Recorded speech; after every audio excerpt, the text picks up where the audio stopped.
بسم اللہ الرحمن الرحیم۔ السلام علیکم ورحمۃ اللہ وبرکاتہ۔ پیارے دوستو، رسول اللہ صلی اللہ علیہ وسلم کی وفات سے 3 روز پہلے جبرائیل علیہ السلام تشریف لائے۔ فرمایا کہ اللہ پاک آپ کو سلام فرماتا ہے اور یہ ارشاد کرتا ہے کہ آپ کا مزاج کیسا ہے۔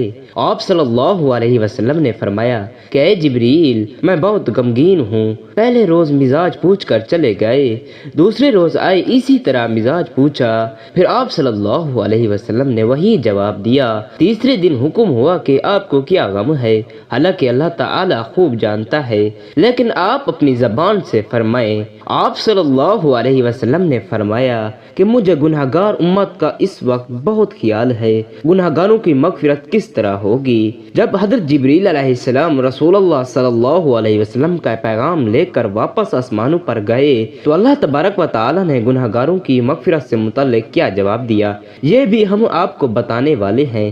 محترم ناظرین، اس سے پہلے یہ بتانا چاہتے ہیں کہ گناہوں سے توبہ کرنا کیسا ہے۔ کیا توبہ کرنے سے انسان کی وہ گناہ مٹ جاتے ہیں جن سے اس نے توبہ کی ہو؟ پیارے ناظرین، توبہ انسان کو بے گناہ بنا دیتی ہے، جیسے انسان نے کوئی گناہ کیا ہی نہ تھا، اور ایسا کر دینے سے جیسے وہ ابھی ماں کے پیٹ سے پیدا ہوا ہے، کیونکہ جب انسان پیدا ہوتا ہے تو بالکل بے گناہ ہوتا ہے، اور بے گناہی اللہ تعالیٰ کو بہت پسند ہے، کیونکہ بے گناہی اطاعت الہی کی دلیل ہے اور گناہ نافرمانی کی علامت ہے۔ لہٰذا جو بندے فرما بردار ہوتے ہیں اللہ تعالیٰ انہیں پسند کرتا ہے اور اپنی قربت سے نوازتا ہے۔ اس بارے میں رسول کریم صلی اللہ علیہ وسلم کا ارشاد گرامی ہے۔ حضرت عبداللہ بن مسعود رضی اللہ تعالی عنہ سے روایت ہے کہ رسول اکرم صلی اللہ علیہ وسلم نے فرمایا، گناہوں سے توبہ کرنے والا اس کی طرح ہو جاتا ہے جس کا کوئی گناہ نہیں ہوتا۔ حضور اکرم صلی اللہ علیہ وسلم فرماتی ہیں کہ مجھے گناہ گار امت کا اس وقت بہت خیال ہے، گناہ گاروں کی مغفرت کس طرح ہوگی۔ اللہ سبحانہ و تعالیٰ کا حکم ہوا کہ کہہ دو، اللہ تعالیٰ ارشاد فرماتا ہے کہ اگر آپ کی امت کا کوئی مسلمان مرنے سے 1 سال پہلے اپنے گناہوں سے توبہ کرے گا تو ہم توبہ قبول فرما کر اسے بخش دیں گے۔ رسول اللہ صلی اللہ علیہ وسلم نے ارشاد فرمایا کہ اے الہی، 1 سال کی مدت بہت زیادہ ہوتی ہے، الہی میری امت کی مشکل آسان فرما۔ یہ سن کر حضرت جبرائیل علیہ السلام چلے گئے، تھوڑی دیر بعد پھر واپس آئے اور یہ کہا کہ یا حضرت، رب العالمین فرماتا ہے کہ اگر آپ کی امت کا گناہ گار مرنے سے 1 مہینہ پہلے توبہ کرے گا تو ہم اس کی توبہ قبول کریں گے۔ عرض کیا، یا الہی، 1 مہینہ بہت زیادہ ہے، اے میرے اللہ، میری امت کی مشکل آسان فرما۔ حضرت جبرائیل علیہ السلام واپس چلے گئے، کچھ دیر بعد واپس آئے اور یہ فرمایا کہ اللہ کہ رسول اللہ رب العالمین آپ کو سلام فرماتا ہے اور یہ ارشاد فرماتا ہے کہ اگر 1 مہینے کی مدت بہت زیادہ ہے تب 1 ہفتہ تو بہت ہے۔ جب ایک بندہ آپ کی امت کا مرنے سے 1 ہفتے پہلے توبہ کرے گا تو وہ بخشا جائے گا۔ عرض کیا، یا الہی، 1 ہفتہ بہت ہے، الہی معاف کر میری امت کی خطاؤں کو درگزر فرما۔ پھر حکم ہوا کہ جو شخص مرنے سے 1 دن پہلے توبہ کرے گا تو ہم اسے معاف کر دیں گے۔ رسول اللہ صلی اللہ علیہ وسلم نے عرض کیا کہ 1 دن بہت ہے۔ پھر حکم ہوا کہ جو شخص مرنے سے 1 گھڑی پہلے توبہ کرے گا وہ اپنے گناہوں سے پاک ہو جائے گا۔ رسول اللہ صلی اللہ علیہ وسلم نے عرض کیا کہ میرے لیے 1 گھڑی بھی بہت زیادہ ہے۔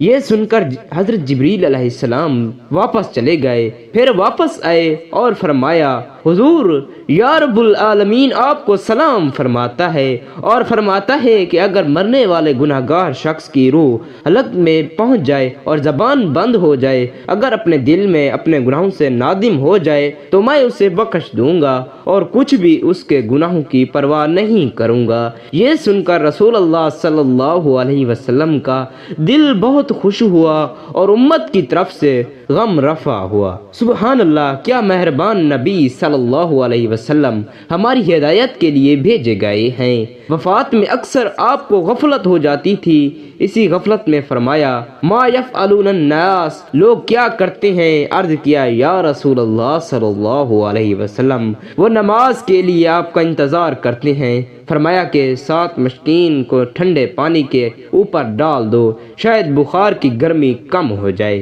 اور میں نماز کے لیے آؤں، لیکن آپ کو ہوش نہ آیا۔ پھر سردار انبیاء صلی اللہ علیہ وسلم بیہوش ہوئے، پھر بیہوش ہوئے اور پھر بیہوش ہوئے۔ 3 دفعہ ایسا ہوا۔ جب چوتھی دفعہ یہ کیفیت ہوئی تو آپ صلی اللہ علیہ وسلم نے فرمایا، لوگوں سے کہو کہ نماز پڑھ لیں، اب میرا انتظار نہ کرے، میں اب نہ آ سکوں گا، کہہ دو ابو بکر سے کہ وہ نماز پڑھائیں۔ یہ فرما کر آپ پھر بیہوش ہوئے۔ رسول اللہ صلی اللہ علیہ وسلم نے ارشاد فرمایا کہ موت کا ذکر کثرت سے کیا کرو، یہ گناہوں کو صاف کر دیتا ہے اور دنیا سے بے نیاز بنا دیتا ہے۔ خوشحالی کے دوران اسے یاد رکھو گے تو اس کے ذریعے تمہیں بچائے گا، اور اگر محتاجی میں اسے یاد رکھو گے تمہیں خوش عیش بنا دے گا۔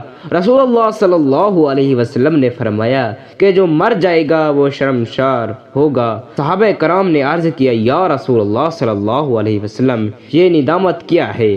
آپ صلی اللہ علیہ وسلم نے فرمایا کہ اگر وہ نیکوکار ہوگا تو وہ اس بات پر نادم ہوگا کہ میں نے زیادہ نیکیاں کیوں نہیں کی، اور اگر وہ گنہگار ہوگا تو اس بات پر شرمسار ہوگا کہ میں نے کیوں کچھ عمل نہیں کیا اور برائی سے باز کیوں نہ رہا۔ جب یہ انسان کی موت کا وقت آ جاتا ہے اور جب اس کی زبان بند ہو جاتی ہے تو شعار فرشتے اس کے پاس آتے ہیں اور سلام کرتے ہیں۔ پہلا فرشتہ سلام کرنے کے بعد کہتا ہے کہ اے اللہ کے بندے، میں تیری روزی پر موکل تھا، میں نے تمام زمین پر رب سے تیری روزی کا لقمہ تلاش کیا مگر تیری روزی کا لقمہ بھی کہیں نہ ملا۔ پھر دوسرا فرشتہ آتا ہے اور سلام کے بعد کہتا ہے کہ اے اللہ کے بندے، میں تیری پانی پر موکل تھا، میں نے تمام زمین پر پانی تلاش کیا مگر تیرے پائیوں کو ایک قطرہ پانی بھی نہ پایا۔ پھر تیسرا فرشتہ آتا ہے اور سلام کے بعد کہتا ہے کہ اے اللہ کے بندے، میں تیری سانس پر موکل تھا، میں نے تمام زمین پر تمہارے لیے سانس تلاش کی مگر تیرے واسطے ایک سانس بھی کہیں نہیں ملی۔ پھر چوتھا فرشتہ آتا ہے اور سلام کے بعد کہتا ہے اے اللہ کے بندے، میں تیری عمر پر موکل تھا، میں نے تمام زمین تیرے لیے عمر کو تلاش کیا مگر تیری عمر کا ایک حصہ بھی نہیں پایا۔ اس کے بعد نامہ اعمال لکھنے والے 2 فرشتے اس کے پاس آتے ہیں اور سلام کے بعد کہتے ہیں اے اللہ کے بندے، ہم تیرے اعمال لکھنے پر موکل تھے۔ اس کے بعد نامہ اعمال اس کو دکھائیں گے اور کہیں گے دیکھ یہ تیرا اعمال نامہ ہے۔ اس وقت میت کی آنکھوں سے آنسو جاری ہو جاتے ہیں اور دائیں بائیں دیکھتا ہے اور نامہ اعمال پڑھنے سے ڈرتا ہے۔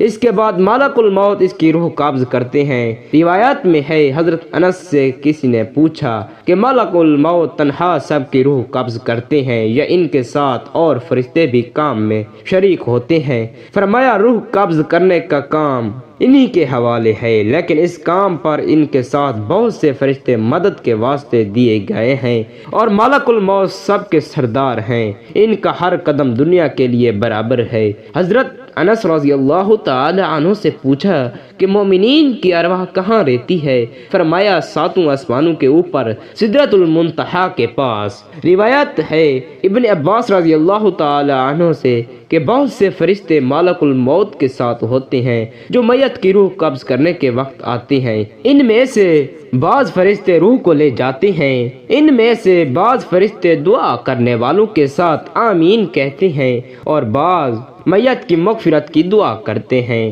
جب تک کہ اس پر جنازے کی نماز نہیں پڑھی جاتی۔ اللہ تبارک و تعالی سے دعا ہے کہ ہمیں نیکی کے کام میں باہر جا کر حصہ لینے اور مرنے سے پہلے اور سچی توبہ کرنے کی طاقت توفیق عطا فرمائے، آمین یا رب العالمین۔ اللہ پاک سے دعا ہے کہ اس حدیث پر عمل کرنے کی توفیق عطا فرمائے، آمین۔ میرا پڑھنا اور آپ کا سننا اللہ تعالیٰ اپنی بارگاہ الہی میں منظور و مقبول فرمائے، آمین۔ اپنا خیال رکھیے گا، دعاؤں میں یاد رکھیے گا، آمین یا رب العالمین۔ ناظرین، کومنٹ باکس میں اللہ تعالیٰ کے 99 ناموں میں سے ایک نام ضرور ٹائپ کریں، شکریہ۔